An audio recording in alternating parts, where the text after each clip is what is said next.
is that you have to deal with this $8 billion backlog of unpaid bills, or $6 billion, or whatever it is at this point. That because that has not been dealt with, whatever monies would come in from the tax increase are simply just going to maintain, and Illinois is going to be back in a deficit in a couple of years.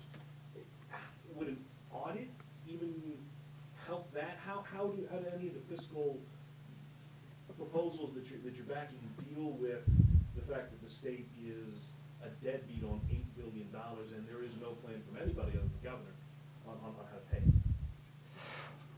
Well, first off, I think that leadership historically in Springfield has shown an abject lack of restraint on spending.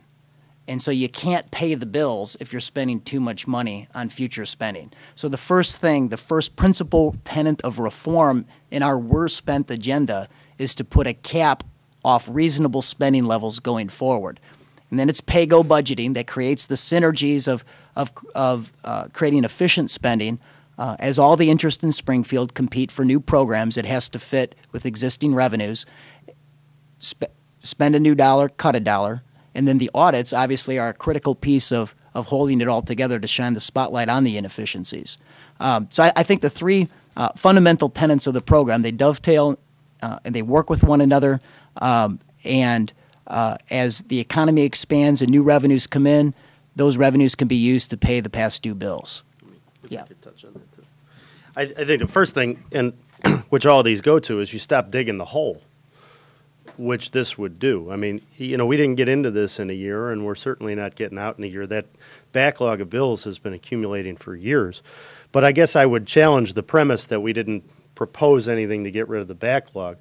You know, under the proposal the Senate Republicans put forth, the backlog of bills is eliminated in less than 2 years, which is a far shorter amount of time than it took to amass it.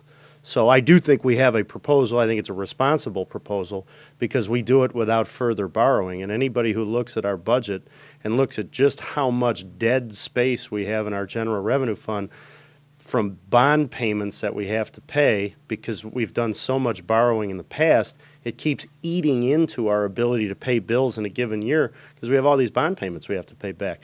So our plan is to get it done responsibly without borrowing as quickly as possible. To do that, you have to cut spending, and you have to keep it low, which is what the caps will do. Have there been any conversations between either caucus in each chamber or between Senate Republicans and anyone in the House about whether the budget is going to go to a conference committee and where there would be a target for spending? The House is where, the Senate is here, there's an expectation we'll meet in the middle. Have you had any conversations with Tom Cross or the Speaker's people about? You know, we on the Senate side, we've had conversations with the Senate Democrat appropriators, and we're hoping to put together a responsible budget that achieves the goals we set out in our proposal of balancing the budget, getting rid of the backlog without borrowing, and phasing out the tax increase as quickly as possible.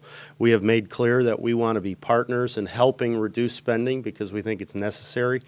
You know, whether we'll get to full agreement on what the spending number is going to be remains to be seen, but we are certainly welcoming of the invitation from the Senate Democrats to talk about spending cuts.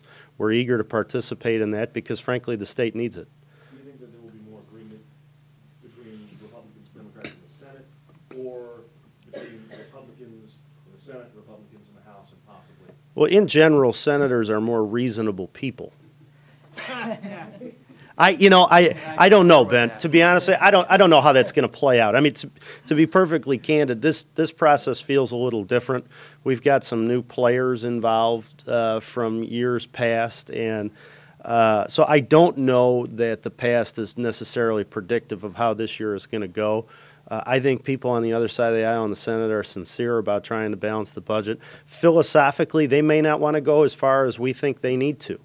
And that might be where we end up. I don't know that yet, but we're certainly willing to walk as far down the road together as they're willing to go with us. Last question I have. The governor still seems to think that he's going to get between $5 and $8 billion borrowing this summer. Do you expect a budget that you would be able to deliver on the governor's desk that would be able to stand up to any sort of veto or mandatory veto? Or is he going to have to agree to whatever the legislators agree to amongst themselves. Well, he's not getting 5 to 8 billion in borrowing. That's not happening. I mean, we made that pretty clear at the beginning. It's not responsible, particularly based on being about the most indebted state per capita in the country. We're not going further down that road. I think the reality of the situation is that, you know, the governor can line item reduce spending. He can't increase it. And so he's going to have some challenges to the extent that he wants. He can veto the whole budget and have us down here all summer, but then he's going to need a supermajority to pass the budget. And, you know, I would frankly relish the opportunity to have an even bigger impact in June and July on a budget than we would have in May.